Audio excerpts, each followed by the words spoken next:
And a very good morning, everybody. Welcome in to this edition of the Pattison F Sports Show. I'm your host, James Scorza, with you. And with me, as always, is my group of companions on a very busy Saturday afternoon. We got the Flyers coming up later against the Bruins. I think the Sixers play. Oh, no, they play the Celtics tomorrow, but it's Philly Boston weekend. Joining me once again is Joey Marks, like he always does, my Irish friend. Good morning, Joe. Good to see you, pal.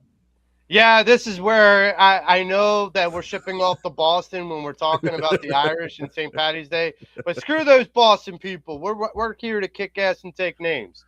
Uh, Absolutely. but I want to welcome in and say good morning to James and welcome in our good friend Connor to the show. Good morning, Connor. Good Good morning, morning, buddy. guys. Thanks for having me on. No problem. Absolutely, Good to absolutely, have my you friend. back. Yeah, Uh, Yeah, it's good to have you on again, my friend. so so good to be on. we're going to kick things off with a little bit of Philadelphia Eagles. And Okay. here's the thing. There's been a lot of news and a lot of hubbub that is going around the Philadelphia Eagles in the last 2 weeks. A couple things were the announcement from Lane Johnson that he's coming back, and then preceding that, after that, he there was Landon Dickerson announcing he's coming back. So that's 2/5 of the offensive line that at one point in time was the best offensive line in the league Mm. that is coming back. So there's two questions that go along to this, but I'm going to ask the first one first and see what you guys think. Hmm. With Landon Dickerson coming back and Lane Johnson coming back and having guys like uh, uh, Mailata and Jurgens and even Steen, and we'll get into Steen in a minute, but having those 2/5 of almost half of your offensive line back, and possibly potentially healthy and good as new, does it revitalize your confidence despite Statland being out? Does it revitalize your confidence in what this Eagles offense could achieve? I'll start with you, Connor. For me, it definitely does. Having 2/5 of what was the best offensive line in football just 2 seasons ago, be back into the fold is huge. Even with the new offensive line coach and things like that, and like maybe a different like run game sort of philosophy. So yes, it does give me a ton of confidence in this Eagles team and the Eagles offseason so far. Excuse me, James. Same question. Yeah, it's interesting because you think about it, what the Eagles are trying to do here, obviously. So, um, for me, I think it's like when you got Lane Johnson coming back for your 14th for his 14th year, and also Landon Dickerson coming back on the verge and also on the verge of medical and retiring. I mean, that's that's pretty big. I mean, that's pretty big to think about, especially what the Eagles definitely need to bring to the table here in 2026 here. And the funny fact is, I was hearing like a lot of coaches talk about Sean Mannion, how much he's going to really grow with this team, and obviously, I mean, yeah, sure, it's going to be difficult. I mean, it will be interesting to see what this new what's his name, the one that took over for Stellan, Chris Cooper, I think it is. Hmm. So Yeah. yeah, so it'll be interesting to see what Chris Cooper does, especially in the absences of Jeff Stelling, and obviously he's not going to be Jeff Stelling on day one, but hopefully we could try to do here is see how, I mean, if my 2 cents is, I think I would likely want to see both Lane Johnson and Landon Dickinson get some reps in like OTAs and maybe get some reps in, especially during. I mean, obviously training camp will be where everything starts to go, but maybe this is a little far fetched here. Maybe obviously I'm like probably um out of my ducks and I'm trying to get my ducks in a row here. Maybe like try to get them to play a couple preseason games to see like how they feel about this new offensive line coach, like, and how they can sustain like what Jeff Stoutland did and transfer it to Darius Coop. Chris Cooper. Like there's two Too Cooper. many Coopers on this Too team. many Cooper, way too many. Yeah, Cooper DeJean, Darius, and now Chris Chris Cooper. Cooper. But the difference is, he spells it differently than the two other Coopers here. But overall though, I'll be very anxious to see what he does here, especially when the games start to get closer and closer here, and in the Ye- next few months. Yep, and one thing to keep in mind is Stoutland said he would stay around the organization. He would be around the building, so that's another resource for Chris Cooper to lean on as well as a young offensive line coach. Right, right, Here- absolutely. Here's something to think about for a lot of Eagles fans. It's hard to fathom because we can't remember this far back. Statland's been with the Eagles for what, 14 years, something to that effect. And before him, it was Howard Mudd, and Howard Mudd Right. was a quintessential like top tier offensive line coordinator. And this is a guy that replaced Howard Mudd, and a lot of people. They knew Statland from Alabama, but didn't understand whether or not the college college coaching would translate to the NFL coaching. Mm-hmm. And even early on, I'm sure Statland struggled because he actually had a young offensive line. If you think about it, guys like Lane Johnson were still just, getting their feet wet. Guys like Right. Jason Kelsey, who was like a 6th-round pick and no one really thought, he would amount to much.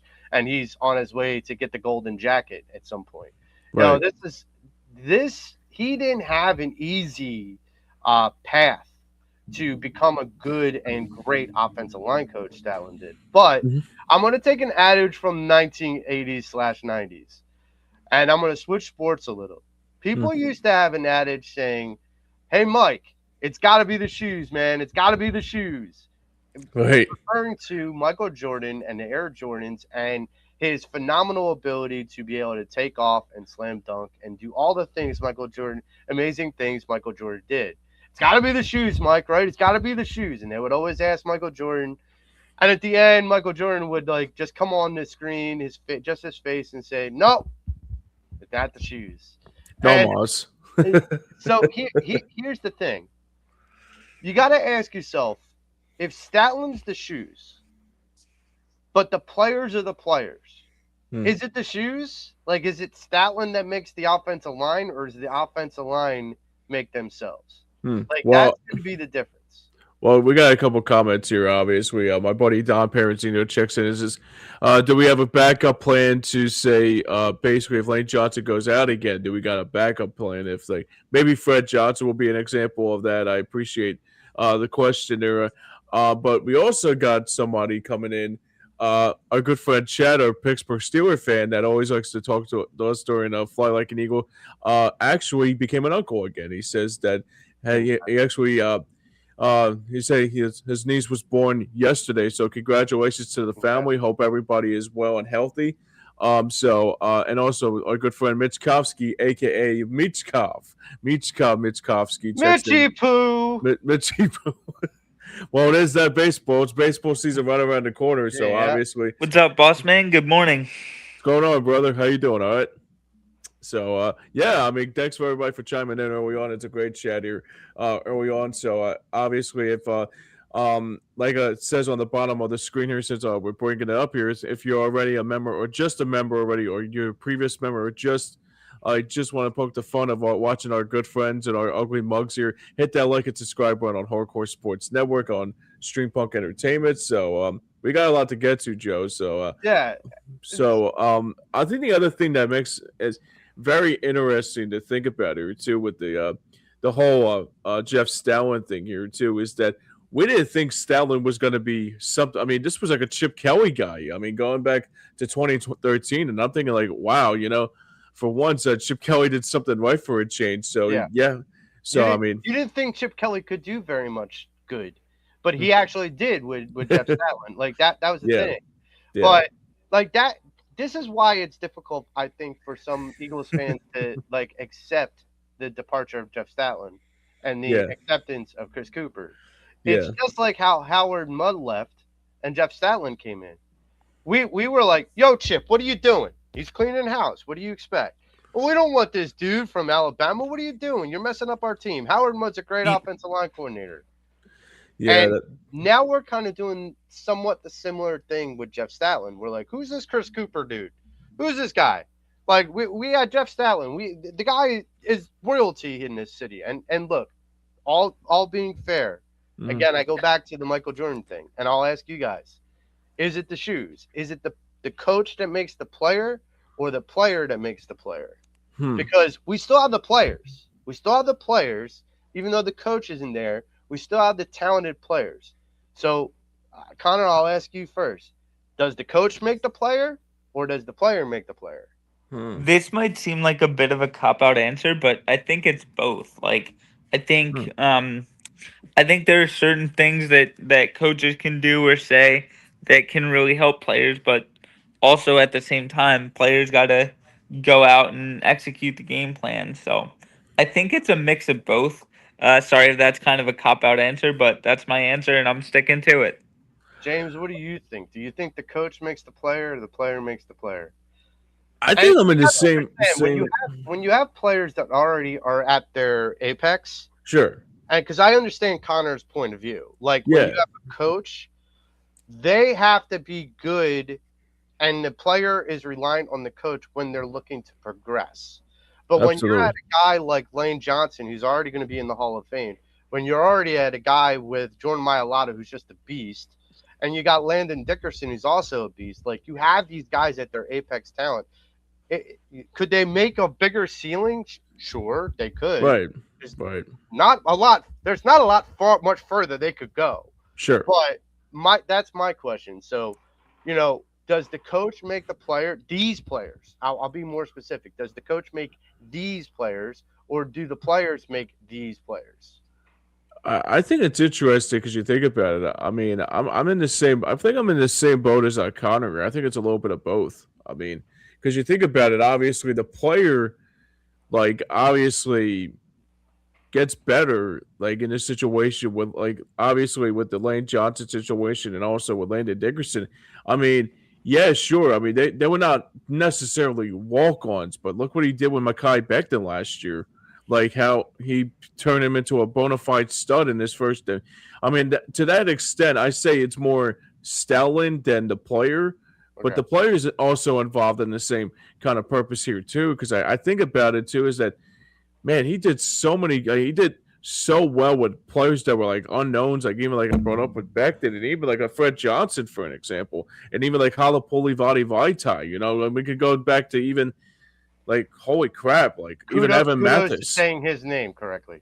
Yeah, because I cannot do that. Well, it's funny. I actually started to do that back when he first was starting out there, and my dad's like, "Dude, how the hell did you?" My dad was like, "Dude, how the hell did you do that?" I was like, "I don't know. Maybe it's probably therapy. I don't freaking know." Because I always try to say his name, and I'm like, I just revert back to Big V. Well, that's all I do. It's kind of like saying TJ Husmanzada. Well, even with Tua Tagovailoa. Or CJ Uzuma. Tagovailoa. Thank you. Yeah, that's a good one. Yeah. That's why I just stick with Tua. It's like I just go, But yeah. I would say, and I thought about this, and I want to give Chris Cooper the benefit of the doubt because again, I'm saying we didn't give Statland the benefit of the doubt, and look how he panned out after Howard Mudd. Yeah, but obviously. I think you're right on point, James, with a part of your answer, and that is the coach definitely has more hand in what the player becomes. Right. And what they can do and how they perform. Because Mekhi Becton was a dead duck. Sure. And even last season, and I'm going to get to Mekhi Becton more in a minute, but even last season, he wasn't as effective as he was here. Mm-hmm. And I think there's a reason for that. I think coaching has a big part of that. It's being taught how to do things the right way, the way that makes things easier for that player to succeed. I look at Jordan Mailata, a guy who was drafted and had never once stepped foot on a football field. Right. And it's like this guy literally took a guy, like he took one of us.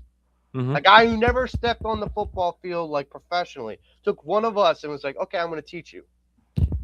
And he's like, Yeah. "You're big enough, you're strong enough, you're scary enough. Just got to make it work. Just got to give you the fundamentals, got to give you the structure." And now look at Jordan Mailata. Jordan Mailata is recognized as one of the top tier tackles in the league. And this is Sure a is. guy that was never even thought of. He was not even an afterthought in most GM's minds. And Jeff Statland was like, "That's the guy I want. Yeah, Like absolutely. that's the guy I want, and I will mold him and I will build him." Then I will go to Jason Kelsey. And I brought this up earlier. Jason Kelsey is a 6th-round pick. Guys that, people who saw him as a flash in the pan, but nothing special. And even Jason has said that people like counted him out, but Jeff Statland from day one was like, "This is what you're going to be. And as Hmm. long as you're always true to this, you're going to do great things." And even when Jason struggled, and he had years of struggle, he always grew. He Hmm. always made his game stronger, and I think Jeff Statland was a big part of that. What Chris Cooper has to kind of understand is you're not here to fill Jeff Statland's shoes. You're here to create your new legacy. Right. Because Jeff Statland didn't step in for Howard Mudd and try to replace Howard Mudd. He didn't Sure, try to do absolutely. things like Um, Howard Mudd. He tried to do things like um, Jeff Statland. yeah. So yeah, I mean the other thing with the Chris Cooper thing that really I find it interesting because my dad Joe Scorza brings up a good point here. Is just the transition will be easier for Cooper because they have a continuity from Stallin's teaching and they don't go away easily. And he also says the talent is still there. So that's the thing that's what it comes down to Yeah. too, Joe. And I kind of remind people out there when Statland first started, he had rookies, he had guys that were not very good. Like Hmm. he had to work really hard to build that offensive line to what it became. Oh yeah, So it wasn't as though he got Chris Cooper. I think is getting I, handed like I don't want to say because I feel like it's an insult to Chris Cooper, but like with Kevin Patullo, he was handed the keys to like a Ferrari when it sure. came down to this offense. Chris Cooper's kind of handed the keys to a tank, and right now all you have to do Like is a just make Hummer, sure, like right, right, like you just have to make sure not to screw it up. And right. so what he's in a better position coming in. I agree with your dad. He's in a better position just because of the talent that he's got to work with, Right. like the personnel he's got to work with. Yeah. Go ahead, um, Connor. I'm sorry, buddy. here's where I'm gonna disagree because lest we forget that offensive line room featured a young Jason Kelsey, a rookie Lane Johnson, Yep. a veteran Todd Harrimans, Yep. a veteran Forgot Jason about Todd, Peters, right? Evan Mathis. I mean, so did we just magically forget that there were some dudes on that 2013 offensive line? Well, there were dudes, but Jason Kelsey was a 6th-round pick. Lane Johnson was not highly touted. You had Jason Peters, who was good. He was probably one of the better players on that offensive line, along with Tom Harrimans. You had to remove, but you have to also remember this is coming off of losing John Runyon. This is coming off of losing Trey Thomas. This is coming off of losing some of those guys. So, like, there was this beginning of this transition. You got to keep in mind, look at that offensive line where they were at that given point, and look at this offensive line at this given point. And I'm going to transition that into my next question to this offensive line. And James, you touched on it earlier. There is a way the Eagles could strengthen this offensive line even more with a familiar face, Mekhi Becton. I want to get both of your opinions on whether you want to bring Mekhi Becton back and why. Connor, you can go ahead, buddy. I would say yes, just simply because I feel like Steen might need another year of development. Sorry, my dad's phone was just ringing, but Oh, you're I good, think buddy. Don't I worry. think Tyler Steen might need another year of development, another year of seasoning, and he can kind of sit and learn under Becton, and I think that will help him in future years. So for me, it's a categorical yes. James. Yeah, I would bring back Makai Becton honestly, because I mean, here's the thing with Makai Becton. I find it very interesting because you think about it too. Because with Tyler Steen as your right guard, I didn't see much of success with him Um, last year. Gonna admit, I didn't see much. I mean, with Makai Becton, it was more like that was the one thing that annoyed me with Howie Roseman. I say I wish he would have brought him back because on the right guard position, and I think that's probably where I think I saw like Saquon start to not regress, but have a little bit of not that same Saquon runs that he had last year or 2 years ago, like he did, like having those great runs like he did. And also the passing game was really bad. Obviously, Patullo was in over his head, so maybe this will be a good opportunity. Like I brought up yesterday on the show, like maybe Tyler Steen, like finally gets a new playbook in his system, and also starts to build from like obviously like the right guard position will be a big key here going into the season, and obviously what they'll do with Makai Becton, what Makai Becton will bring to the table. But the thing I mean I'm not sold to say that Tyler Steen is a bust yet. I mean I'm thinking they'll be a little bit far fetched here. But I will say this too. I think that the Eagles need to do here more than anything in the draft is that I think they need to draft some offensive line help. If they're not bringing back Makai Becton, then my first priority is to look for another right guard. Not saying Tyler Steen, like I said, like Tyler Steen is a bust or anything, but just give him some competition to say, okay, now you got to show up and show out now because obviously, um, I mean, this is an opportunity for him to show what he brings to the table here now, and that would be the most important key going into the draft is that, like like I don't know why I think Tyler Steen was just not good last year, but at the same time too, I think he just needs some coaching to get him to where he is too. Here's my thing: is first off on the Makai Becton. I've been a Makai Becton fan since he was drafted. I Sure, watched his combine, and a friend of mine that I played Madden with was like, "Here's your guy Makai Becton going to the Jets. Like he's going to irrelevancy." I'm like, "Damn it!" yeah, I'm like, yeah, I would have loved to have gotten him on draft night. Like that. That's what I felt. Now that wasn't in the cards. When we eventually got him and signed him, my buddy who I was saying, texted me about him being drafted to the Jets, texted me again and was like, the Eagles just signed your boy Makai Becton. I'm like, oh my God, the right, behemoth has landed. And this is a guy we talk about like we just got done the combine, right? And the one thing I remember that stood out from the combine the last year or a couple years hmm was Jordan Davis's combine. right, Jordan Davis ran a 4.75 at a 325-pound man. I'm like, I'm sorry, what? I'm like, that's like a freight train coming at you. Makai Becton was not just a 330-pound tackle at the time, that he could also run. He also did incredibly well in the bench press at the combine. I was like, this guy's strong. He's big. He's fat. He's fast. I'm like, this guy's everything. Like, he's the next Orlando Pace possibly. And yeah, he floundered. He went to the Jets and he floundered. And whether it was coaching, like you said, James, or whether it was just scheme or whatever, when he came to the Philadelphia Eagles, man, you saw what this guy looked like when he was coached up right and he was put in the right scheme and surrounded by the right talent. I absolutely would ask want uh, Mekhi Becton back, not for anything more than anything else to shore up this offensive line. Now you brought up Tyler Steen, James. hmm You're not willing to call him a bust yet. I'm not willing to call him a bust yet, but he's on the hot seat. he is on the hot seat. That is for sure. He's on the hot seat because this is a guy who's had years to prove himself and still hasn't.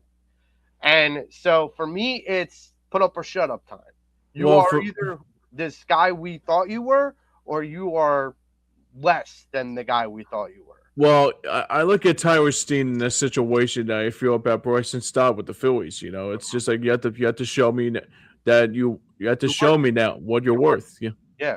What's that? You got to show me you're worth it. Yeah, Yeah. exactly. And so I would bring back, but I'm going to transition into my next question.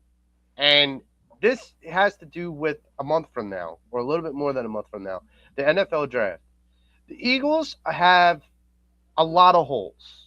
Hmm. And we're going to get to a question in a bit about another potential hole in the possibly trading of A.J. Brown. Hmm. We're going to get to that in a minute. But before we do that, I want to get to, because that may or may not happen before the draft, probably not happen at all. We'll see. We'll talk about it in a minute. But that being said, the Eagles draft being what it is and the holes being where they are, N'Kobe Dean's not coming back. You got we just discussed about how there needs to be more depth on the offensive line, and I think that comes from both the guard and the tackle position. We currently don't have any tight ends on the roster. There's Right. the idea that we could sign Dallas Goedert back, but right now his price tag is steep, and you got to think about re-signing guys like Nolan Smith and Jordan Davis and Jalen Carter. You got to re-sign, because they're free agents, guys like Reed Blankenship and stuff like that. So there is a part of this that is tantamount to what decisions the Eagles need to make. So I'm going to give a multiple choice question here. You are Howie Roseman. You have the 23rd pick of the 2026 NFL draft. Right. You have a choice between selections. We're not talking about names. We're talking about just positions. You have a choice. You pick a tackle, a guard, a tight end, or a linebacker. Connor, I'll start with you. If you're Howie Roseman, if you're in the birdhouse, who do you pick? Like, what position do you pick with that 23rd overall pick? With the 23rd overall pick, I have to see what tight ends are like available. I know you said we're not talking names, but like if it's someone like Mason Taylor last year, hell yeah, slam dunk, hand in the draft card right now. Um, because the Eagles have had something like 20 years of developing great tight ends, and I Probably think longer than that. Probably a lot longer than that. You go back to Chad Lewis. oh Yeah. yeah, that's right. But Brent Selleck, like, You go from Chad Lewis to L.J. Smith to Brent Selleck to Zach Ertz to Dallas Goedert. it's not a bad mix. It's not a bad mix, gonna be. I mean, you think about it. Dare I say they're the Notre Dame of tight ends? Well, I would say, yeah, you know what? You might be right on that one, because I was gonna say Georgia had pretty good tight ends back in the day too, but Yeah. but obviously Brock Bowers is the one guy that comes to my mind. But obviously, for me, I think first priority for me in the draft, I think it's perfectly well said there too, Connor. I think I'm right there with you. I think it's for me. It's like I think it's gonna be a tight end like in that draft, because like obviously we don't know if Goddard's coming back. I mean, but I would know for a fact that the Eagles. I mean, the first priority would be try to move up. Actually, it's the one thing I would try to do here. Try to move up from 23 to maybe like 15 or 16. And what I'll do is that if the tight ends are not there at 15 or 16, then go after an offensive line. Like go after an off go off like go after like one of those guys from the SEC. I mean, there's like two of them that stick out to me the most is the Alabama player from the offensive line, that offensive line with Alabama. I forget his name though, but he's one guy that looks to me he could be a very good player on day one, and it also tells Tyler Steen on the other hand that he's going to be on the hot seat too. The other guy that sticks out to me the most too is that I mean I'm not going to lie to you guys. I mean I looked at the draft this year and I'm very like sold on this draft every single year. there's a lot of unknowns with this draft. I mean, a lot of unknowns, but like for me, I don't know. Like obviously, 2022, I was hooked on that draft. It was the Kobe Dean, it was Jordan Davis, and then 23 was Jared Carter and Nolan Smith. 24, Jahad Campbell, this, that, and the other. I mean, well, no, not 24. 24 was Quinyon Mitchell, and then Jahad Campbell. This might be the one draft that I say is that maybe other than Fernando Mendoza, I don't know much of much of. I You mean, don't want to stick up for your guy, Carson Beck. You don't want to stick up for that guy. nah. You know what, Carson Beck? Carson Beck is probably going to go to the Jets. He's going to probably go there. He's probably going to go to the Jets. That's why I love you, James. That's why I love you, because you know, I ain't gonna let you say, "Oh yeah, Carson Beck's like the second best." I ain't gonna let that go. Well, here's the thing too with Carson Beck though. There was a reason why he left Georgia. I mean, obviously he went to Miami and thought he was going to win a championship. I mean, he could have won an SEC. He could have won a national championship back with Georgia, but the thing about it too is, I mean, Gunnar Stockton was like already in the wings, you know. So yeah, I mean, but the other thing too is that maybe like hopefully next year in 27, like there'll be players out there that say, okay, that caught my eye. I mean, like the Brandon Bells or not Brandon, I forget his name, the wide receiver for Georgia. If you're looking for another slot receiver, if Jahad Downson's not coming back, what's that? He is not. Oh, he's not coming back. Oh, okay. So yeah, I mean, it'll be interesting. I mean, that's the thing. I mean, I don't know what be the. I mean, priority one will be offensive line or tight end.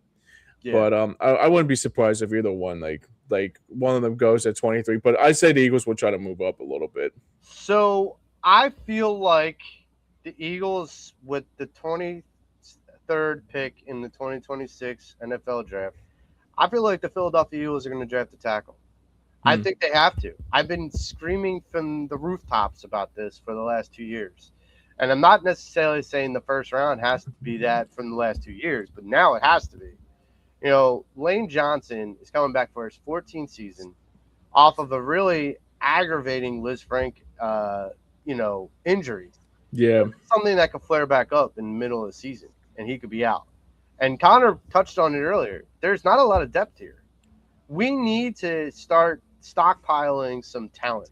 And, Connor also mentioned 2013 and the depth that this team had on the offensive line. He named a lot of them. And they're all guys that are quality offensive linemen. I don't know, outside of Juergens, Fred Johnson, Lane Johnson, Landon Dickerson, Mailata, and Tyler Steen. I don't know. I know Brett Toth and I know, Matt Pryor, but I'll tell you this right now. I've already said I don't think Toth and Pryor are the answers. I think you need to bring in guys that can respond. And again, I think tackle is the first priority. I think tight end is the second. Now, the Eagles pick again, I guess, I think it was like 56. They could get a tight end. This is the thing, Connor.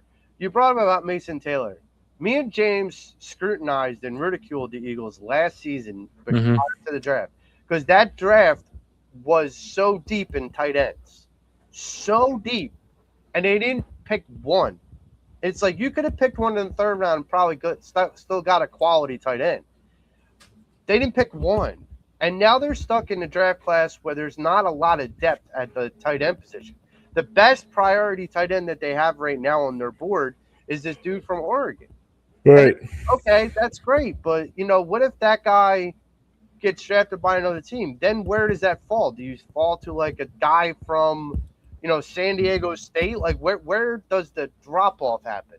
There isn't like a Mason Taylor that we can snag in the third round.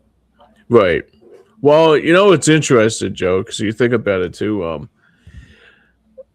Is it possible to say that should we not do? I mean, obviously it's not Pac-12 and not the Pac-12 that it once was with Oregon and SC, USC, and this, that, and the other, though.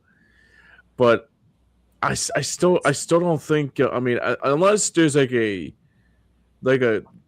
real good chance that he could be something. I mean, I don't know why. It's just I get a little bit of a PTSD with those kind of stuff with No? those old Pac-12 players because obviously they didn't pan out and all that.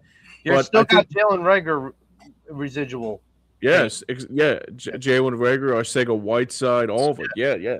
I mean, I don't want to go back to. I mean, if there's like SEC players in the draft, I mean, which there are obviously, Yes. but I would say Howie Roseman, like unless I mean, it doesn't matter if they're Big Ten or they're Pac-12 or I just to me I gotta stay away from those Oregon Ducks because they don't pan out too well. I don't mean to disagree with that kind of stuff, but like I said, I'm it not just gives saying me a he's the right pick. I'm not. no. I get it. I get it. I'm actually saying I'm saying I worry if that's no pun intended. If we're putting all our ducks in one row Right. and all the ducks in one bucket, it's like to get that tight end and we miss, then where does it fall? Like where does Right. that tight end pool fall off? Right. Whereas last year, if you lost out on the first two good tight ends, there were still like 3 or 4 good tight ends still on the board. Right. So there wasn't that big of a drop. That's why I agree with Connor. Like I was a big fan of Mason Taylor last year, and he didn't go until I think the second day. So that is the difference. Is that there isn't that tight end that stands out like a Mason Taylor that you go, okay, that's the guy we should be targeting. That's the guy Right. we should be excited about. And Absolutely. so, speaking of guys that we should be excited about, and maybe this is a mixed bag of excitement, AJ Brown. Hmm. I'm gonna make this as poignant as possible because I want to move on to other topics. But AJ Brown has been dealing with stuff mentally, mental health wise. He's been very outgoing and outspoken. There has been both sides of the fence conveyed. Nick Sirianni saying, "Yeah, we'd be open to a trading AJ Brown," and a couple days later, Howie Roseman saying, "We're not going to trade AJ Brown for a bag of donuts. Like we're just not. He's too talented of a player to just give away for the sake of giving away." Right. My question to you, to both of you, is quite simple and to the point. This, despite everything, you got to make the decision as Howie Roseman. I'm going to put you in that seat again. Do you trade AJ Brown this offseason? Doesn't matter if it's before or after June 1st. Do you trade AJ Brown this offseason? Connor, you're up. Unequivocally for me, that answer is no, because like Howie Roseman has said, like it's hard to replace great players, in the NFL or any professional league really, but he was just talking about the NFL, so I don't think it would be smart for the Eagles um to trade AJ Brown because I know he's dealing with stuff off the field, and hopefully he can overcome whatever he's going through. Um, but also you have to remember that if we do trade AJ Brown, everybody else in that receiver room slides up a spot. Mm-hmm. Jahan Dotson becomes your wide receiver too. Right. Um, whoever is the wide receiver for, probably Darius Cooper, becomes your slot guy. Mm-hmm. So tra- trading AJ Brown would have this ripple effect that I don't think. Well, If I'm Howie Roseman, I worse don't than that, think I Connor, could. because Jahad Johnson's not coming back. So technically, Darius Cooper would be your two. Oh yeah. Well, I Um, mean, yeah. Go ahead, Connor. I'll piggyback what yeah. you No, said you're after good. you. I was just saying like. I was just saying like I don't think like I'd be able to part with a guy like AJ Brown. I just tell him like we'll be here, like we'll stand behind you, like figure out yourself mentally, and like we know you're a great player, you know you're a great player. um just like figure your mental out, and the stuff on the field will take care of itself. Yeah. Uh. Yeah. To piggyback what you said there, Connor. I think the other thing too right now, more than anything, is that obviously the AJ Brown situation is not going to go away anytime soon. Obviously, I think somebody brought it up. I think it was Jimmy Kempski that brought it up a couple days ago on 97.5 The Fanatic. Um, yeah, I mean, it'll be interesting to see what they do with AJ in the next few months or so. Obviously, for me, I won't trade him. I don't think. I think. I mean, unless you're getting a real good player, that if you trade him away to New England, you got to get like somebody like just as good as AJ Brown. I mean, they don't fall on trees. I mean, this is like, I mean, obviously, like if you like maybe you go after Keyshawn Booty, you go. I mean, not saying Stephon Diggs because like Stephon Diggs is like hit and miss every once in a while. Not like a Matt Collins because like if you bring back Matt Oh, Collins, Lord. it's yeah, believe me, I know. No. After this season, I said to myself, "As you know what, Matt Collins, if you want to come back to Philly, do yourself a favor, stay away from my team because I'm not. Well, he's not a cancer. He's just a weird. He's just a little Weird dude. He's just a weird dude. weird dude. He's just Yeah, a weird pup, weird fruitcake. bird. Oh Yeah. my god. Yeah, So Yeah. here's what I say Foofy. with AJ Brown. I would not trade him because I agree with Connor and I agree with Howie Roseman. You can't find great talent everywhere. Like, Mhm. and replacing him is impossible. Like, because you're always going to have a drop off. Right. Look, we talked about it yesterday, James. I Yeah. said that the only way I would trade AJ Brown if there was a King's ransom, and I still Sure. stand behind that. But let's put it in a hypothetical for a minute. I said I think you said, if they traded AJ Brown for like a Max Crosby. Right. Okay, so you're trading talent for talent. Max Crosby is a high level talent, but he's also not a receiver. So like you're replacing someone like Jalix Hunt with a Max Crosby, so you're upgrading that position, but you're also downgrading your receiving core. Mhm. So like there is a setback. So even though that trade sounds great, in hindsight, Howie knows that there comes like a deficiency with that. What do you do to fill that void that AJ leaves? That's not as easy to replace. Sure, you got Max Crosby. You upgraded your defensive line to like killer status, but you also just took your receiving core that's probably top 5 receiving core in the league, and you now, with removing AJ Brown, probably lowered them to top 10, top 20. Like you lowered them drastically because, like I said to Connor, yeah, it would be fine if Jahan Dotson was the second and Darius Cooper was the third. Now Jahan Dotson's not coming back from what reports are saying. So here's the thing: is if your receiving core starts with Devontae Smith and Darius Cooper, and you don't have a Dallas Goedert, that your offense is not as good as it once was. I mean, Yeah. we don't know if Dallas Goedert's coming back.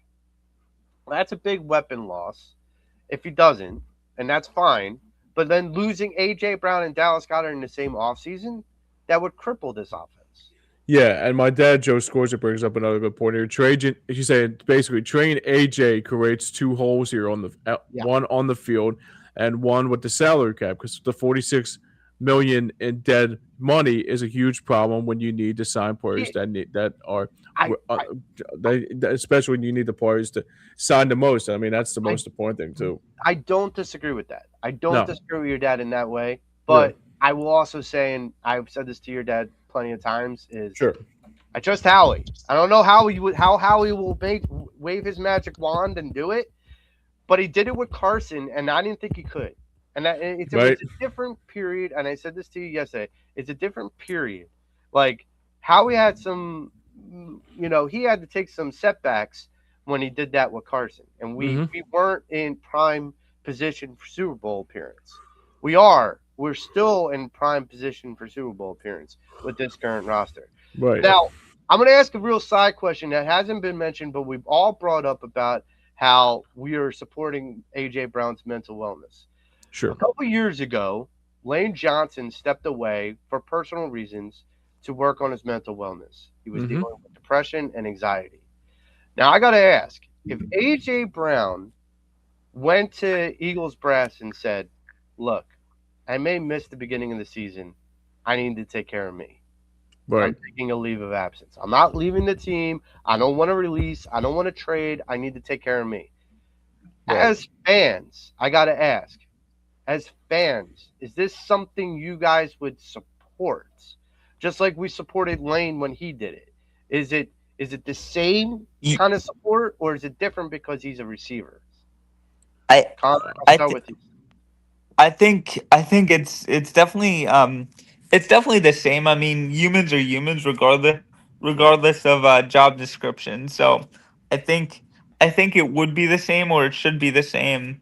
Um, Given that, I get what you're saying about them playing different positions or having different jobs, but at the same time, I'm just gonna say like humans are humans, so Yeah. it doesn't matter their job description.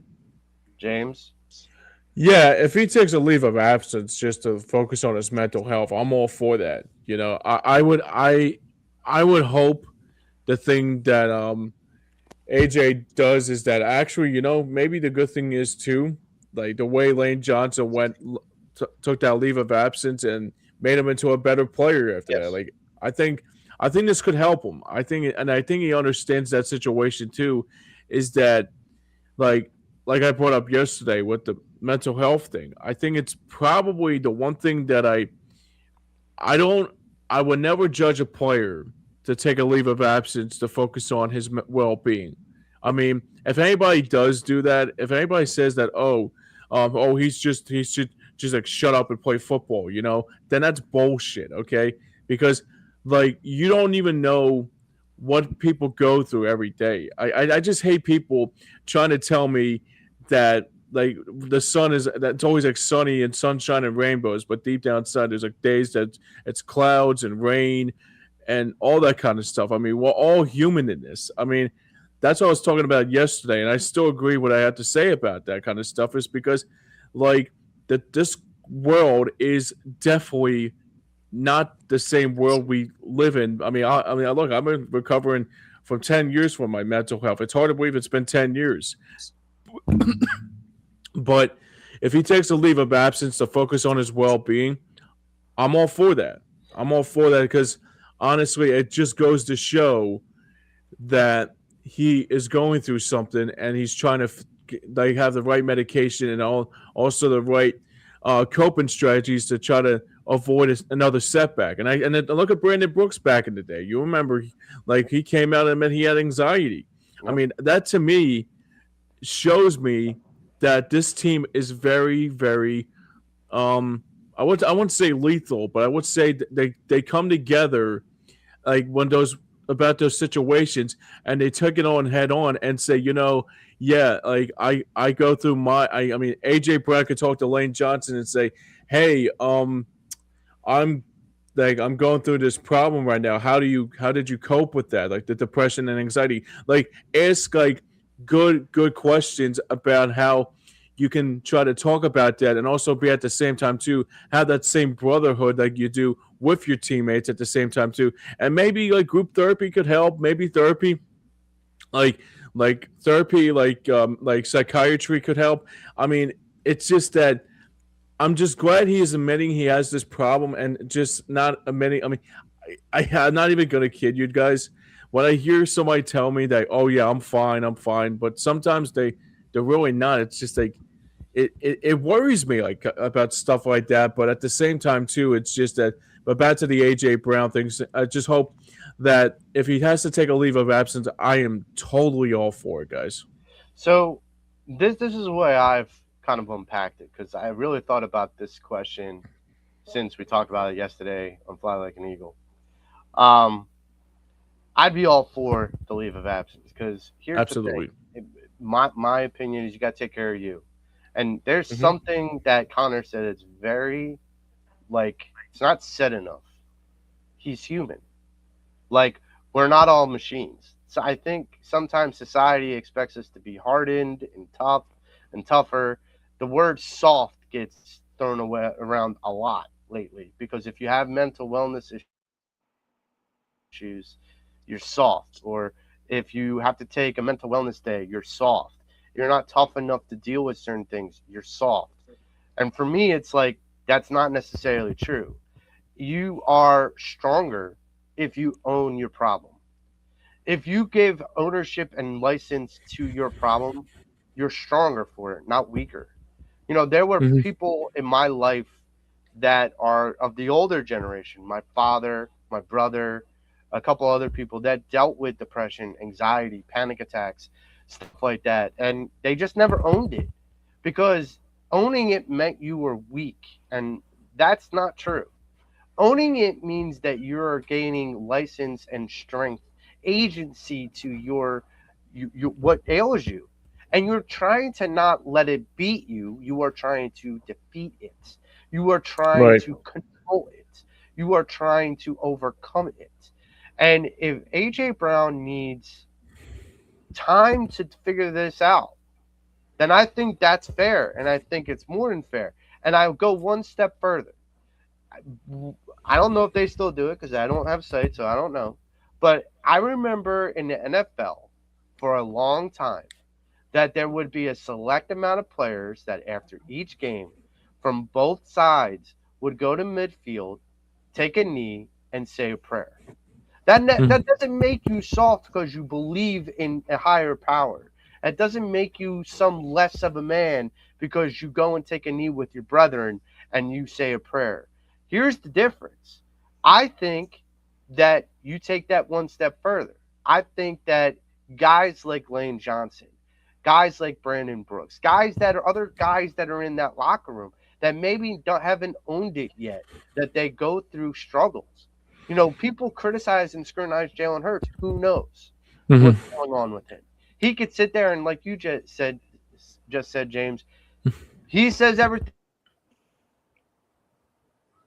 fine. We don't know. We don't know. And look, I would say I would welcome the idea, just like I welcome the idea of taking a knee and saying a prayer with your brethren on the middle of the field.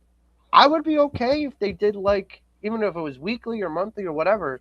That players that needed to have that conversation with each other, whether it's a dinner, whether it's in the locker room, whether it's whatever, we all need to be there for one another.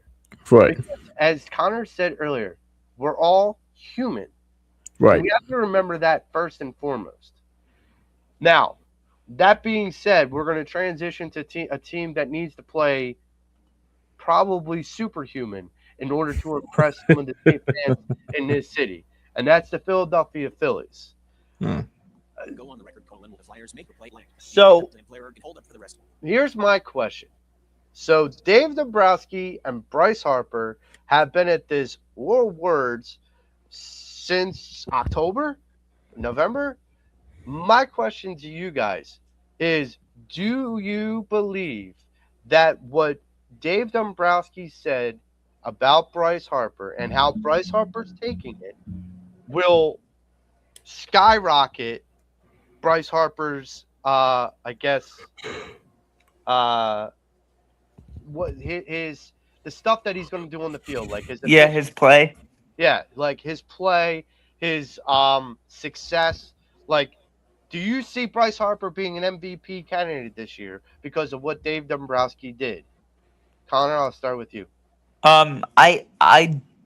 I do because we've seen Bryce for 6 years at this point, and we know he is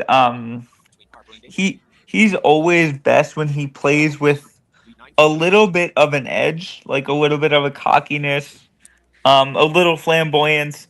So I do think this will help him and spur him on. He kind of plays baseball like a football player.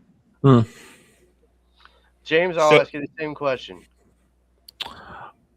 It, I guess that's the plan. Like, hopefully, like it turns into something for Bryce Harper's sake too. But you know what's funny? I thought about this too after the not elite topic came out there, and he was going on podcasts. He was talking about it with everyone and anybody. Um, right now, more than anything for the Phillies, it's the priority one is obviously that in the regular season they're good. They're really good in the regular season, but they can't sustain it in the postseason. I mean, this has been a running trend now for like almost 5 years now, going back to them. World Series run in 2022.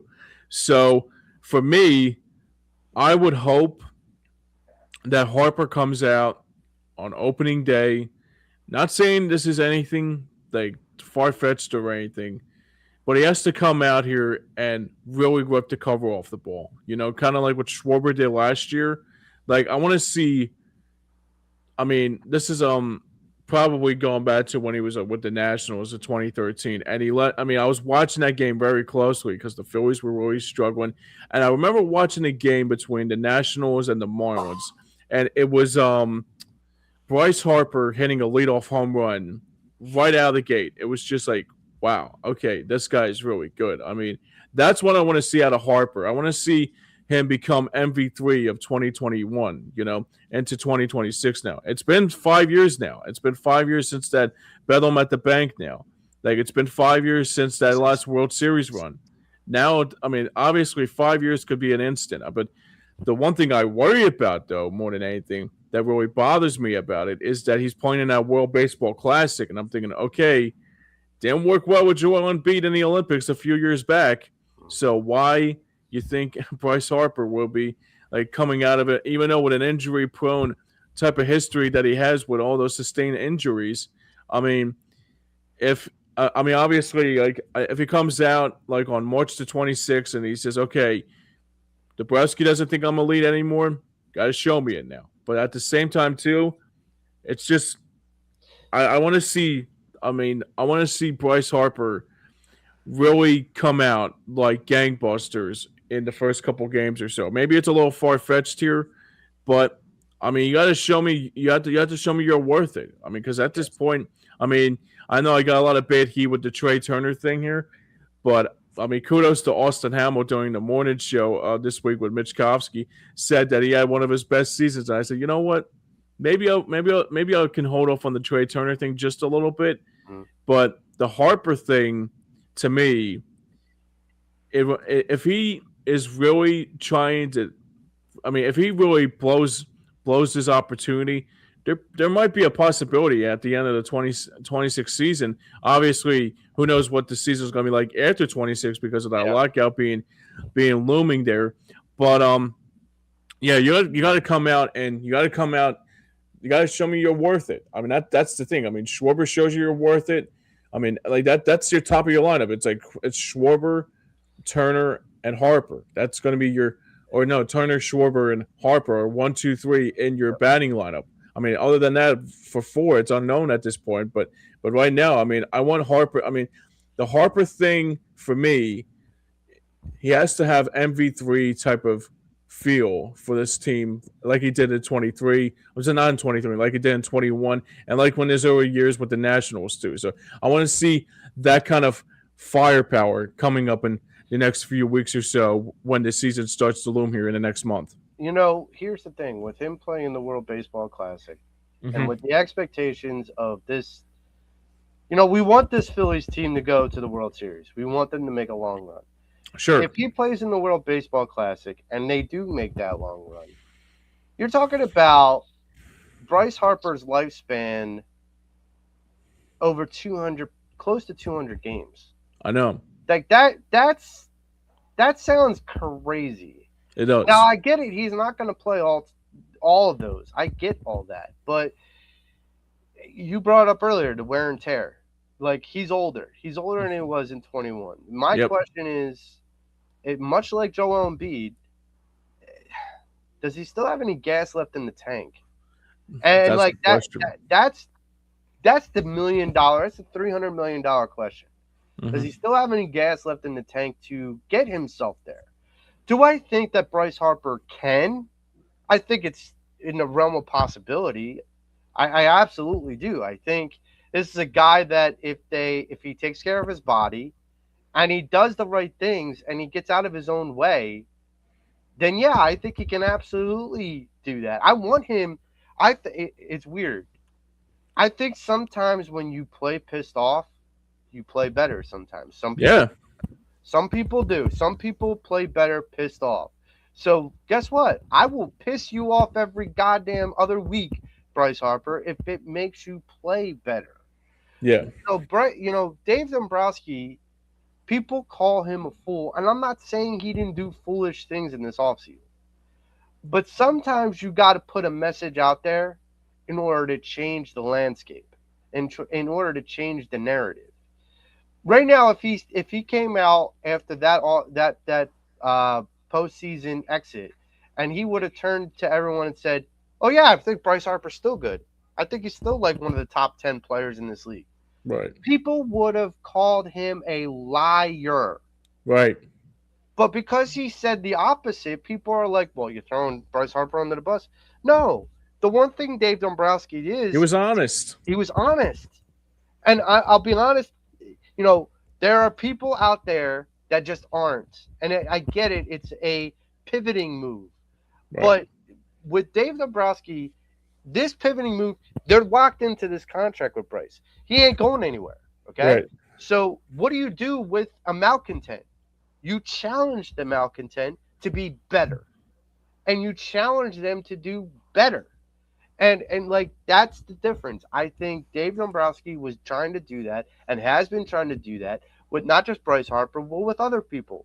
One other person that Dave Dombrowski has been talking about in this spring training has been Aiden Miller. Mm-hmm. Aiden Miller is one of 3 young prospects that are potentially going to make their debut this upcoming season for the Philadelphia Phillies. Let's hope. Now, Aiden Miller is a third baseman. Well, I'm sorry, he's a shortstop, but he can play third base. Mm-hmm. Dave Dombrowski was on the other day with WIP, and he said, well, Aiden Miller can play all kinds of positions, and we're going to try it out and see what he can do. He plays a little bit of shortstop. He plays a little bit of third. Maybe he'll play a little bit of second. Hell, a couple of years ago, he even played a little bit of outfield. Oh, God. James, I'm going to bring this up, and you're going to be like, okay, because I already hear the moaning and groaning. So I'm going to start with you first. Yep. Does this not sound like they're doing what they did, doing to Aiden Miller, what they did to Scott Kingery? I would say Otto Kemp more. Well, yeah, you know what? Yeah, come to think of it, it's a good question because, like, this platooning shit is just, oh, my God, dude. Well, what I'm getting at with that is Scott Kingery was a center fielder. Right. But when he came up, what did they put him as? A second baseman. Second baseman. Third baseman.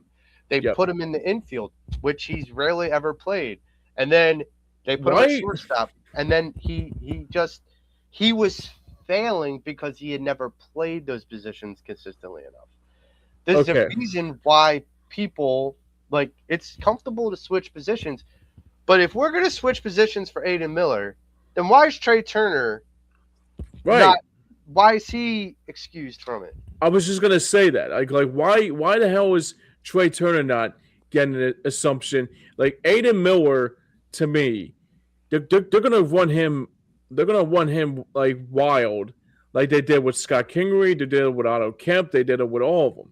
Why couldn't we put Trey Turner in center field when we put Aiden Miller at shortstop? Right? Like, why? Because Trey Turner is too big of a name. And Aiden Miller's still a rookie. He's getting paid. It's getting paid like $13 million. But here's the thing: if you're getting paid that, shouldn't you have more responsibility? Yeah. So I would think that's my point. So Connor, I'm going to ask you, what's your take on this Aiden Miller and the ability to move all around the diamond and play all around the diamond? Does this sound like another Scott Kingery kind of situation? Yes. I mean it does. It's eerily similar to that, but I think Miller is in a lot more of a prove it position because if you remember, before Kingery ever played a major league game, they signed him to a 6-year, like $6 million contract. So yeah. So I think Miller is in a lot more of a kind of like prove it position. Like you're going to be, when you come up here, you're going to be paid the minimum and you're going to have to show us that you can stick. Even if it means moving him from position to position to position. What's up, Halftime? How you doing, buddy? Yeah. So then I'll ask this question, which James and I just talked about. So then is Trey Turner above reproach? If you're doing it with Aiden Miller, why would Trey Turner be above reproach? Trey Turner played center field before. That outfield for the Phillies is not great. And For, you put Trey Turner out there when Aiden Miller plays shortstop. And I'm not saying Trey has to play center field all the time because Aiden's not going to play shortstop all the time. Just like Dave Dombrowski said, we can move him around. That's fine. If you put Trey out there and put Aiden at shortstop, why is that a bad idea? Why is moving Trey Turner around like you're trying to move Aiden around? Why is that above reproach? You know, so I'm sorry, Connor. no, you can go ahead, James. Well, I'll say this right now. I mean, the thing that really annoys me with the Aiden Miller thing. Now you just brought it up here, and that's the only thing that comes to my mind is just like they're gonna like they did it with Otto Kemp. They did it with they did it. I mean, it just this is the shit that pisses me off with Dave Dabrowski, what he's trying to do, because it didn't work with Scott Kingery. I mean, obviously Scott Kingery was a Matt Klentak type of deal, but getting somebody that is like playing so many positions other than first base, like platooning them at center field, platooning them in second base, platooning them in shortstop, platooning them in third base. It's just like, no, just put him at third base, trade Alec Bohm, and just be done with this already. It's ridiculous. Like, what are we doing? Why are we doing to this young player that is an upcoming, hopefully, star? Why are we doing this to try to show his confidence that he can play every point of the field? Screw that. No, I want, you know what I want? I want Trey Turner at center field. I want Justin Crawford in left field or right field. Like, just stop playing games with this stuff, man. This is the thing that pisses me off with this Phillies team. It's like they're going to have another Scott Kingery effect like they did with Otto Kemp. And in 2 years from now, or 2, 3, 4 years from now, he won't be even – I mean, it's so frustrating. Connor, It's so I'll let you frustrating, dude. respond Oh, while my James God. cools down a little bit. Yeah, James. Like I think I actually like the fact that that Aiden Miller can play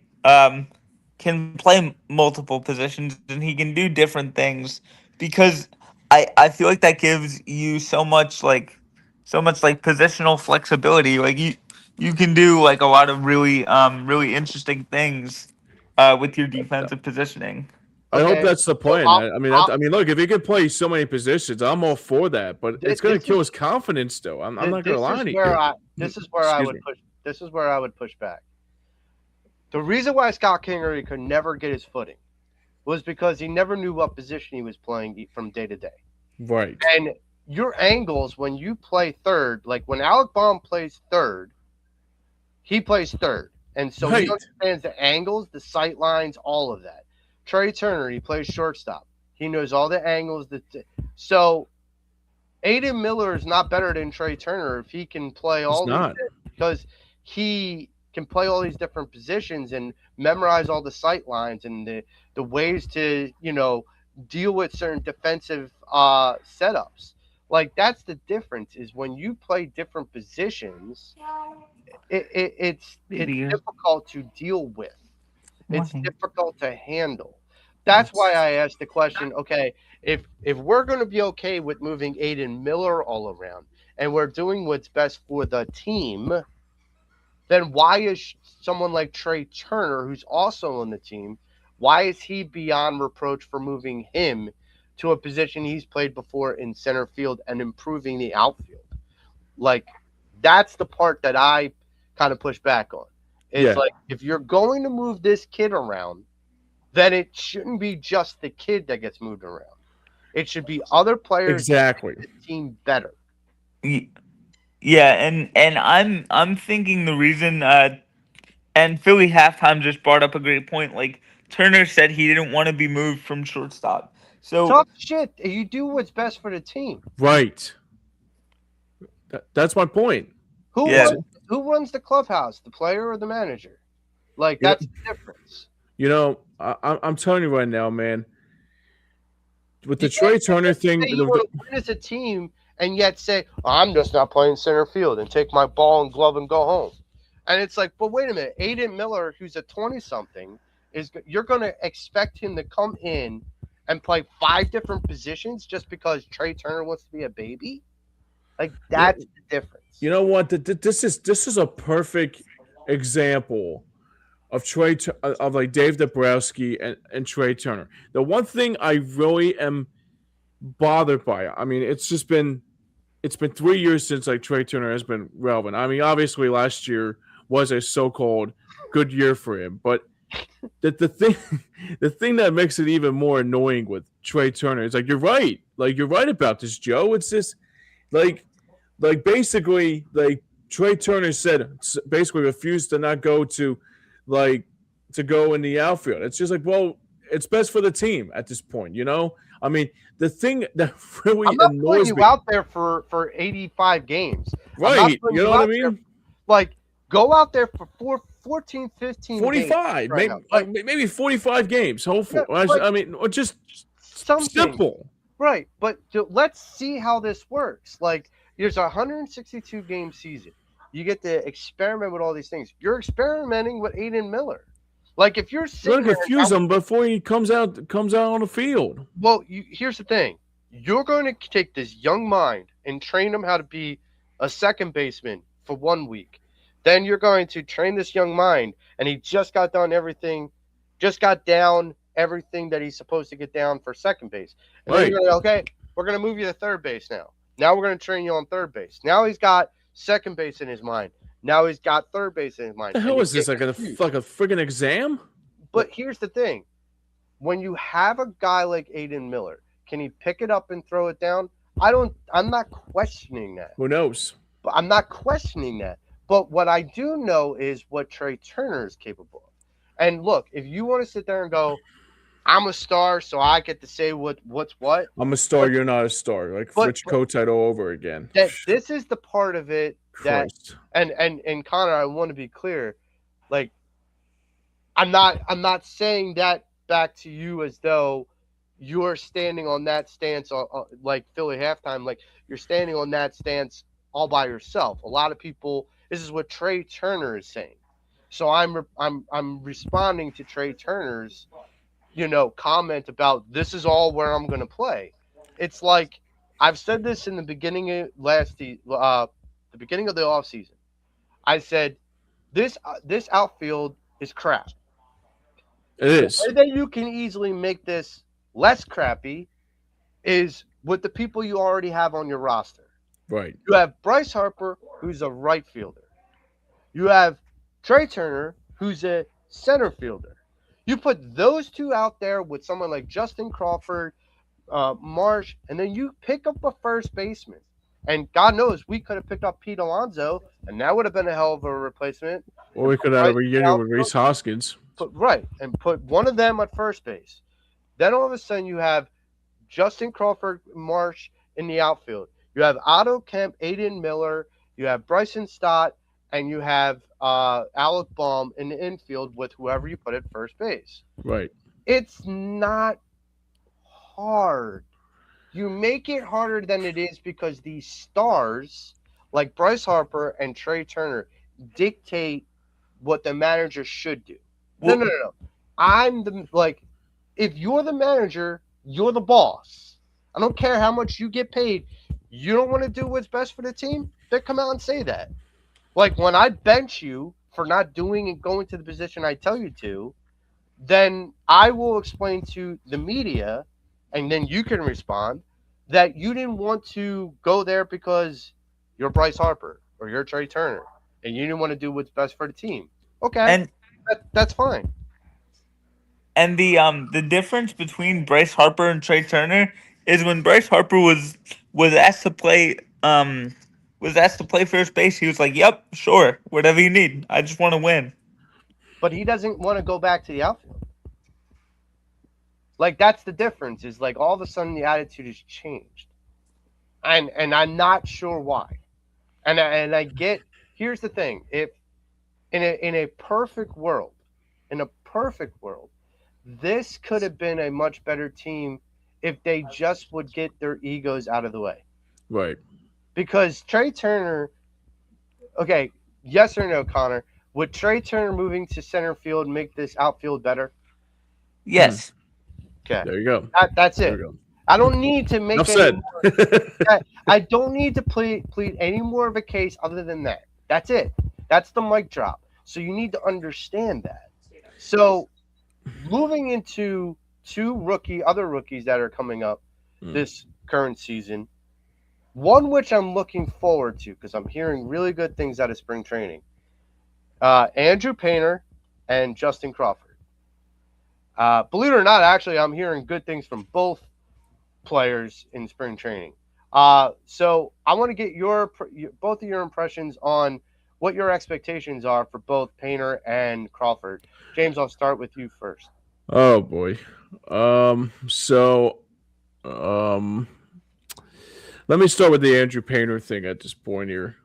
The great thing about what's been going on with the starting rotation is that Zach Wheeler is actually looking very good. I mean, he looks He's really throwing good. off the bullpen. Throwing from the bullpen after having I mean, it's like how long it's been like since he had that surgery on the blood clot, like around a year ago. I mean that dude's got to get tested for being bionic or a robot because he said he's got like his rib. He's freaking Drago.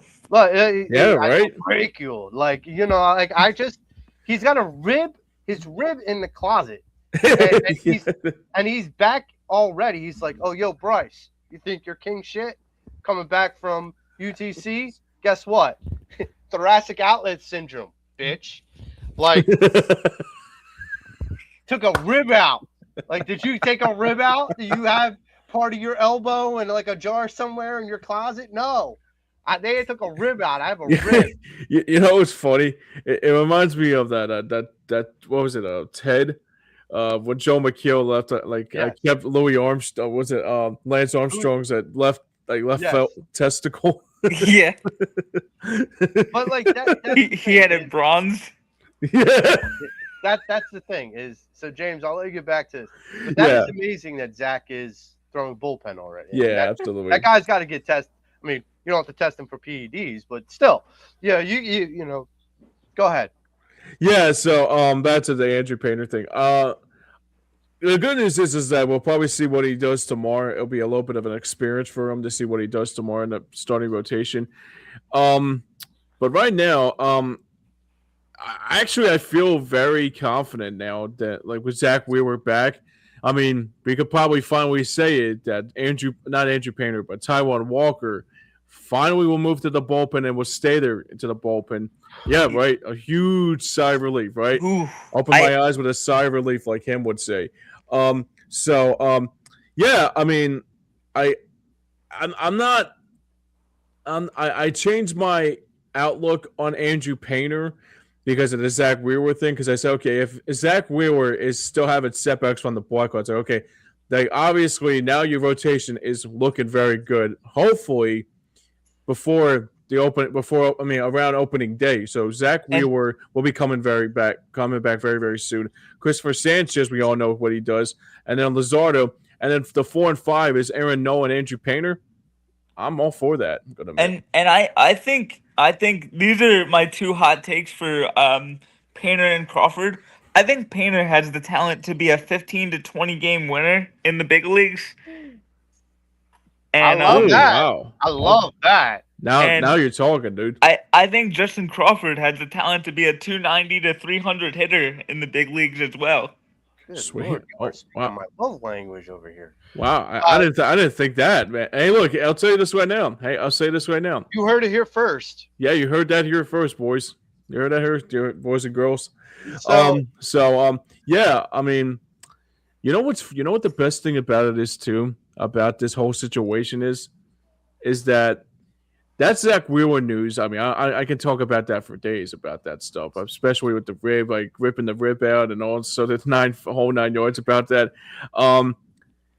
Him coming back from that blood clot is giving me hope too in so many ways because obviously there's a possibility that, I mean, even like last year, you think about it, he was at one of the Eagles games. I think it was that Raiders game.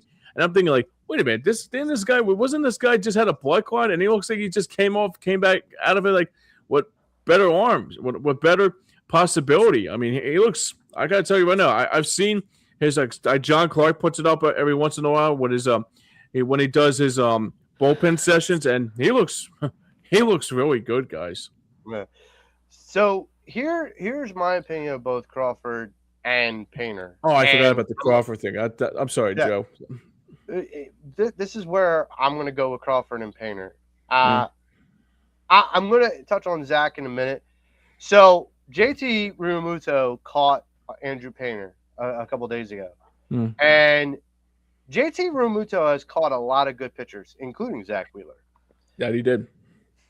I think he caught Jose Fernandez when he was down in Miami too. That's right. Oh wow, yeah, the great like Jose Fernandez. That's right. So forgot about that. Good the point there, Connor. JT said that Andrew Painter is one of the top 5 best pitchers he's ever caught for. And I'm like, whoa. Right. I'm like, that just caught me. Like, I was like, okay, say more. And he was talking about velocity is sustainable at about 97 to 98 miles an hour. But that's not all, folks. This is what JT really glowed about, is that Painter has control over where he wants to put the ball. A lot of guys that throw 97, 98, 99 miles an hour, they get wild. They don't know where it's going. It's like Rick Vaughn. It's like throwing a dart. You just don't know where it's going. And so, like, JT Realmuto was saying that he tested Painter's control when they threw. And he's like, every place I told him to put it, he put it. And he knew it. And I'm like, he's like, that doesn't always happen. He's like, there are guys I say, okay, put it here, and it ends up on the other side of the plate, and I'm winding up having to dive. And I mean, Alvarado's a key example of that. Like, he has to dive for it. So JT giving this kid glowing marks out the gate just gives me the potential. And look, I've said this before. We say Andrew Painter is 5, right? I think, and this is my hot take for Andrew Painter, I think he moves to the number 3 spot in the rotation. I think he overtakes Luzardo. Oh, wow. Luzardo is having a bad season. I think it'll be Chris Wheeler. Christopher Sanchez, Zach Wheeler, Christopher Sanchez, and then Andrew Painter. And then Luzardo at 4 and Nola at 5. So you have that along with this bullpen. Now, newsflash, I'm not sure who from the bullpen pitched, but can we fix the bullpen considering we let up 16 runs in spring training yesterday in the bullpen? That's going to be a big storyline once again. That's going to be Groundhog Day again this year with that bullpen. So, let's get that straightened out. But I'll say this right now about the bullpen too. Can we just give like somebody that knows a thing or two about how to control a bullpen, like a Mark Melanson, or obviously I know he's not pitching anymore, but I mean it's somebody like that, somebody from the Diamondbacks organization or somebody from the Guardians, or somebody like that, So for my JT Crawford hot take, this is where I'm going with this. JT Crawford has been Justin Crawford, I'm sorry. has been, hitting the ball pretty well in spring training. And this is a guy, look, I may not go as high as Connor. I will take a 260 hitter, but I will do another hot take here with Justin Crawford and say Alec Baum will no longer be the king of the doubles. I think Justin Crawford will be the king of the doubles this year. Wow, okay. Because I think with his speed out of the box, I think he's gonna be hard pressed if he gets those balls into those gaps and CBP. He's off to the races. This kid's got jets, and I know that maybe Connor and James, you may have been too young to watch his daddy play, but I was not. Oh, dude, I was big. I loved watching his dad play. Are you kidding me? His dad could fly. I remember watching his dad play against the Phillies in the 2008 World Series. It seemed like That's right. every time of that, every game of that 5 game World Series. Um, oh my God, what was his dad's first name? Oh Carl, my, Carl. Carl Crawford was like getting 2, 3 knocks a night, like a double and a triple, Yep. This like Mind guy, you, making a like, ridiculous catch. her mind dad. you too. Is he actually played with Boston later with the Red Sox? I think he played with Jared Saltalamacchia too. So his dad, I will tell you this: if he, depending on the park he was playing in, if he hit it to the right spot, he was out the gate. I mean, that was a guy who could hit a triple like it was a walk.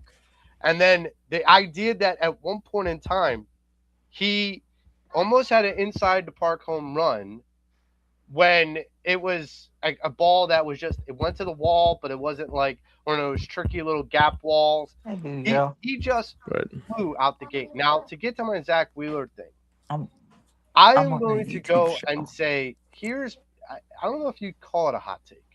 Hmm. Zach Wheeler is going to come back and be the reclamation story of the Philadelphia Phillies, the motivational story. Why do I say that? I think he's winning Cy Young. Hmm. Wow. I'm Okay. bringing Cy Young home because I think he's not only determined, he's like superhuman. If Because I don't you got to test the blood of this guy. I mean, I don't know what he's made of, but he's made of something that's something very different than most of us. if Uh, if he if he did win the Cy Young, I think it would be either the first time since Kurt Schilling with the Phillies, or even go as far back as Steve Carlton in '72 with the Phillies.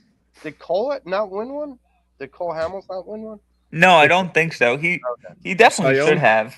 I would have thought he no, never did actually. Roy Halladay did. Right, but not with the Phillies. No. Roy Halladay, yeah, on 2010 with the Phillies. Oh yeah, Oh Oh, shit! oh yeah. Okay. yeah. So I think it was it was that 2010 season he won the Cy Young. That's right. I forgot about that. here's the next. So we're gonna move from the Phillies, which we hope are flaming hot this season. And before we go, really quick with the Phillies, I want to get your win totals before the season starts because we're not going to really talk to you, Connor, before the season starts. I want to get your win total prediction for the Phillies this season. I think they have a chance to win 95 to 100 games. Um, th- Whoa. Okay. this team looks really good. I know there are a lot of questions about the outfield. Um, so yeah, 95 to 100 games for your fighting Phils. Whoa. I'll take it. I'll take it. I'll Hey, take it right now. look, if that means that we get a number 1 seed and get a bye week and get a go. I mean, that's the thing, man. I mean, if they win 100 game, if they can win 95 to 100 games, you must be in good shape. Hopefully, Well, this. I mean, we always say that they're good in regular season, but postseason, that's where they find their. well, That's that, every roast has its thorn, I guess. that's the thing is, Connor, I think is spot on, but I think Yeah, you also have to kind of think for all the scrutiny that we put the last year's Phillies under, they did win 96 games. they did. Like that is something that, like, they were the second best team in the majors. Like, people forget that. Like, Yeah. we throw them under the bus because they got a first round exit. They got a first round exit against the champs, Right.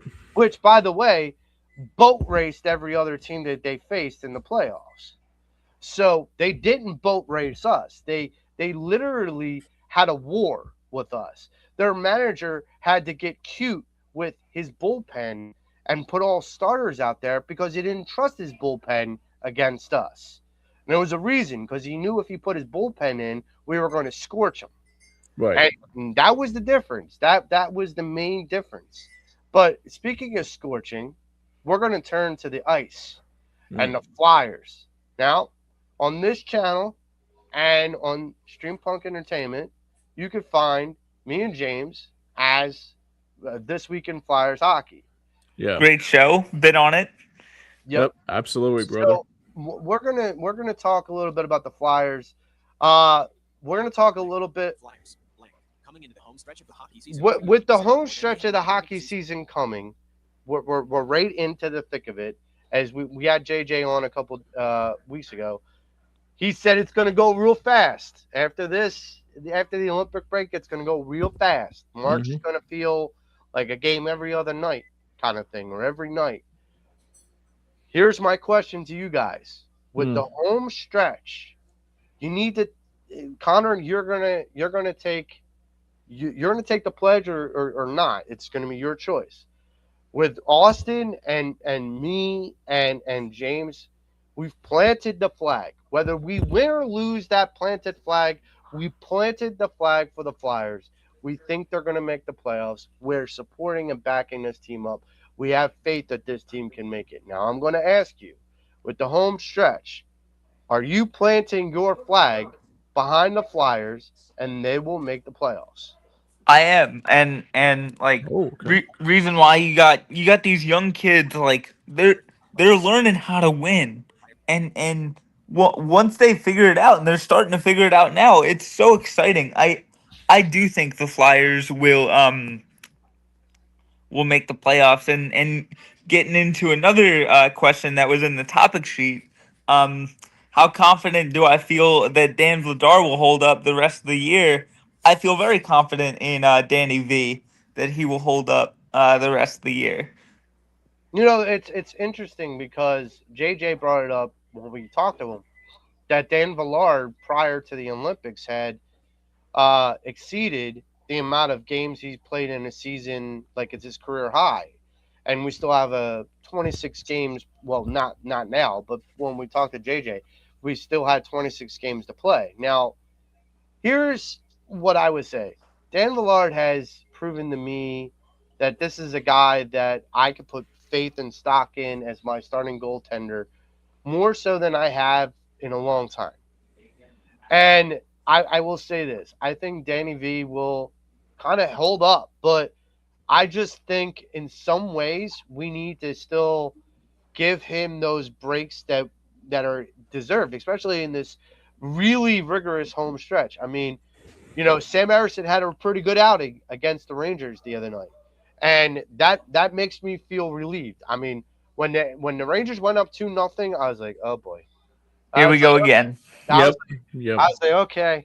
I like this is our bugaboo when Danny V can't go. This is our bugaboo. Yep. And it's like, okay, and they it looked bad too. It looks bad. It looks like the one goal they scored, like the Rangers scored. It was not even like a screen in front of them. It just gave up a terrible goal. Yeah, so you know, like that's the thing is, I'm hoping it, like my flag is planted for the Flyers and making the playoffs, but it's planted on the sole hope that Danny V can kind of stick it out and be the same Dan Villard that we've been seeing for the whole season, the rest of the season. So the same question to you, James. You know, when we talked to JJ and JJ brought up about Dan Villard and, you know, him reaching his career total in games already, career high in games already for the season. What are your concerns about whether Dan Villard can hold up or whether you think that there could be like a fatigue issue? Well, I mean, fatigue is going to be something to keep a close eye on in these next couple of weeks or so. So, I mean, I think this Olympic break could. I mean, I know as much as a Flyer homer I am, like seeing that on Thursday night with the Rangers and seeing they bounce back after being down 2-1. I was really. I mean, I was watching the highlights of it. Obviously, I was doing something else at the very moment, but there was something that really stuck out to me that kind of reminds me of what they were early on in this season, like how they had that same level of feel. I mean, the Capital game, they had momentum from that first and the third period, but the problem was it was the Capitals just with Ovechkin and the players, and the list goes on, and just they were just a team that, I mean, obviously, it looked like they had a little bit of rust, but hopefully now that the Flyers would do this game here today when Boston comes in here, have that same level of feel that they had early on in the season, and even more so, have that same level of feel like they had in that Rangers game. Because it's good to know Michkov is finally having a come to Jesus moment after having a real disappointing season, and good. It was good to see him out there just look like his old self again. I mean, it was good to see him like that. It was good to see also Vladar. Obviously he stood on his head just a little bit with that Capitals game, but I mean, the way Erston bounced back, the way Michkov bounced back, um, that's going to take us far. I mean, not far to the Stanley Cup Finals, God forbid, but I mean, it would take. I mean, if you have that same level of formula that you have early on in the season and have that same kind of that same kind of feel that you had early on in the season, the Flyers could easily can probably win probably win a round or so, or probably. But that's hopefully the goal.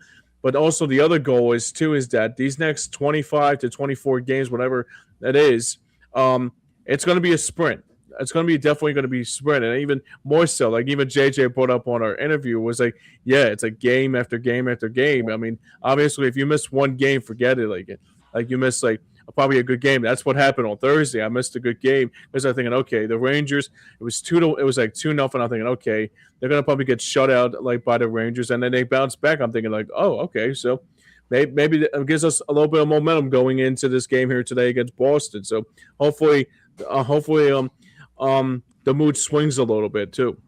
So to round out the show, I have one final question for you guys. So in regards to the Flyers in the home stretch, Connor, I'll start with you. Who outside of Dan Villard, because we could all choose Dan Villard. Outside of Dan Villard, who do you see as being a standout player for the remainder of the season? You know, someone who hasn't yet been one, but you feel like on the home stretch could really carry this team to success. I feel like it's Matvei Michkov. I mean, he had the overtime goal against the New York Rangers in MSG. That's a notoriously tough place to play, even when the Rangers aren't very good. So, I think it has to be Matvei Michkov or Trevor Zegras, but I lean more towards Michkov, because he was a high first round pick and um, things of that nature. But yeah, Matvei Michkov has just had kind of a sophomore slump, so it would be big in these last 20 plus games for him to really show up and show what he can do. James, same question. Take Dan Villard off the table. Who do you see as needing to step up and, I wouldn't say carry the team, but like really kind of help this team progress forward on the home stretch to get to the playoffs? I'm going to go with Travis Konechny. I think Konechny might be a good player. I think Konechny. Yeah, I mean, you think about that game against the Capitals on Wednesday. He was like really pissed off about not getting opportunities, like not getting going in his favor. But for me, I like to see what TK does. I think Konechny, obviously, that's the thing. I'll just take out of it is that I like Zegras' play. Michkov, hopefully, I mean, sure, like Connor alluded to, basically had a little bit of a sophomore slump, but I think he's looking to get back to normal now. So yeah, I'll be definitely looking forward to see what Travis Konechny does in these last couple games too, Joe.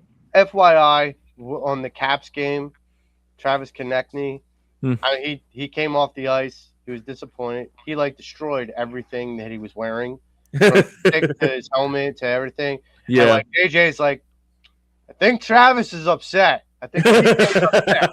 And I'm just like, what gave you that idea? Like, there might not be a loud enough mic down there, but you could hear what he's destroying. Well, I mean, obviously, what's funny too, about JJ? He nails it on the head says it perfectly, like in professional ways. Yeah. Like the and way it's like the driest way to say it. You know what I'm saying, right? Like yeah, absolutely. He's like, Travis TK is a very impassioned fella. Like, yeah, I see that too. Yeah, I could see why. And so he's destroying things, and it's like, what the hell's going on? Like, as a person who can't see, I'm like, what the hell's going on? And JJ's like, well, Travis isn't happy, so he's destroying everything that he was wearing. His helmet, his stick, He threw his gloves. I was like, okay, I understand. I Yeah. get it. Oh But man. so I can commiserate with some of the frustration. I've broken a couple sticks or Oh two yeah. and Oh, whatnot. believe me, dude. I can tell you from experience, man. Once that puck doesn't go high and wide, you break everything. You like break your stick. You slash the you die. Like missing a puck. I mean, missing a shot high and wide, or like whatever the circumstance may be. It's like a nightmare because you want to like try to hit that corner of the post, and every time you do it, it's like you're like shit. I can't do it. So Yeah. short story. I was in juniors. Sure. It was my second year, and I don't get to shoot often, for good reason. I'm not a I would bet. shooter. I'm not a I can scorer. I was a grinder. imagine. So for good reason. Sure. So I actually got the opportunity to shoot. They passed me the puck. I'm like, what is this doing here? They're like, shoot. I'm like, all right. And I shot it wide. And because I don't get that many opportunities, I was so pissed off. Well, Mm. I come back to the bench. It was like a timeout, and I come back to the bench, and I take where the door is when you go Mm. onto the bench. Mm. The door was closed and locked or latched, and I just took my hockey stick and I just like axe chopped it on top of the board, and you just see the shaft of the stick splinter in half, Oh. and Oh, and my Jesus. and my coach was Mm. like, now if you could do that to a hockey stick, why can't you do it to 22? And I'm like, because he's not the one that missed the shot.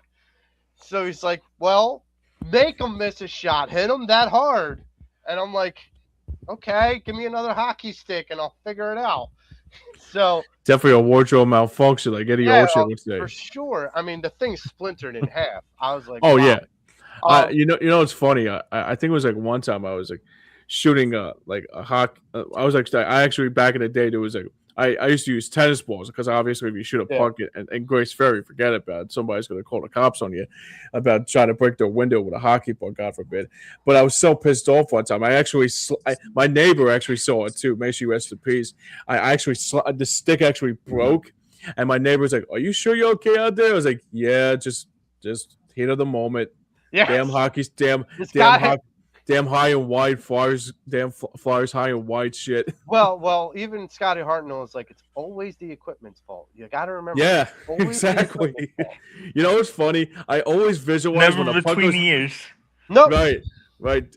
I remember I always thought about this too. I think a buddy of mine always told me is like if the puck goes high and wide, how come they don't bang the puck at their head? Just it's like, why don't you just go in like a damn coconut? go in your hole. Uh, Exactly. So, the guy who I'm looking forward to really pushing this team over the edge to get to the playoffs is a guy who did it in the beginning of the season, Yeah, and he's kind of gone into a lull, and I want him to come back and be the guy he is, and that's Big Z. Trevor Zegras. my man. This is a guy who's got all the charisma, he's got all the skills, he makes everyone good, better around him.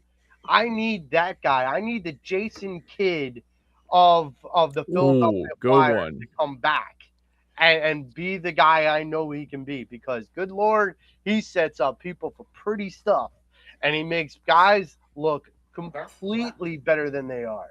And so I need Trevor Zegras to come in, come out, and shine through. And with that, we're going to sign off. And so before we go, I want to remind everybody that if you don't already, please be sure to like, subscribe, follow Stream Punk Entertainment PA and Hardcore Sports Network on all your social medias, Twitter, Twitch, TikTok, Facebook, Instagram, and make sure to go to YouTube and hit that subscribe button and keep up with all the shows, because believe me, there's a lot of them.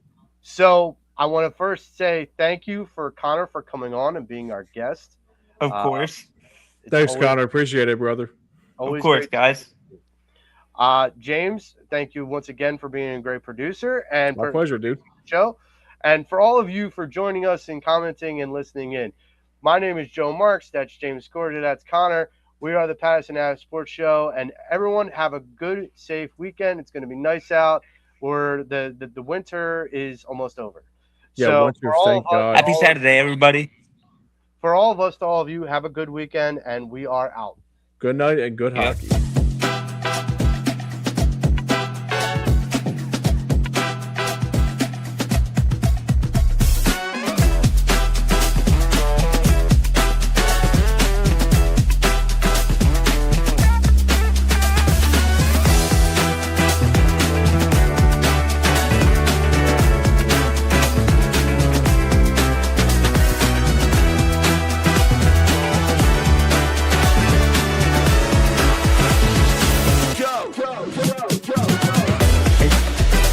James, I think the show is still